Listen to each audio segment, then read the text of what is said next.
চড়ুই পাখি এসে সাগরের পানি খাচ্ছে। অনেক, to make the long story short, বড় স্টোরিকে আমি ছোট করে বলছি। দুইজন নৌকায় বসা, একটা চড়ুই পাখি এসে সাগরের পানি খায়। তো খিজির আলাইহিস সালাম বললেন, মুসা চড়ুই পাখিটা দেখতে পাচ্ছ? মুসা আলাইহিস সালাম বললেন, হ্যাঁ দেখতে পাচ্ছি। চড়ুই পাখি যে পানি খেলো মাত্র, এটা দেখেছো? হ্যাঁ দেখেছি। পানি খাওয়ার কারণে চড়ুই পাখির চঞ্চুতে মানে ঠোঁটে যে একটু সাগরের ছিটে ফোটা পানি লেগেছে, দেখেছো? মুসা আলাইহিস সালাম বললেন, হ্যাঁ দেখেছি। তো খিজির আলাইহিস সালাম বললেন, এই যে সাগর থেকে, মহাসাগর থেকে পানি খাওয়ার কারণে চড়ুই পাখির ঠোঁটে সামান্য সাগরের ছিটে ফোটা পানি যতটুকু ঠোঁটে লেগে আছে, এটা হচ্ছে তোমার, আমার আর মহাবিশ্বে আমরা যারা আছি সবার জ্ঞান। আর এই পড়ে থাকা মহাসাগরের পানি হচ্ছে আল্লাহর জ্ঞান। চড়ুই পাখির ঠোঁটে লাগা পানি তোমার, আমার আর পৃথিবীর সবার, আমাদের যে জ্ঞান আল্লাহ দিয়েছেন এটা।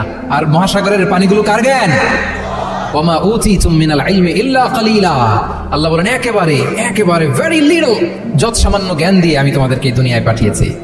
এজন্য আমি সব জানি, এটা আজকে থেকে আমরা আর বলবো। আমার শিক্ষার্থী বন্ধুরা নয়েজ করো, বলো আমরা বলবো আল্লাহু আ'লাম। আল্লাহ ভালো জানেন। সাহাবাদের এই বৈশিষ্ট্য ছিল, ওনারা বলতেন আল্লাহু ওয়া রাসূলুহু আ'লাম, আল্লাহ এবং আল্লাহ রাসূল ভালো জানেন।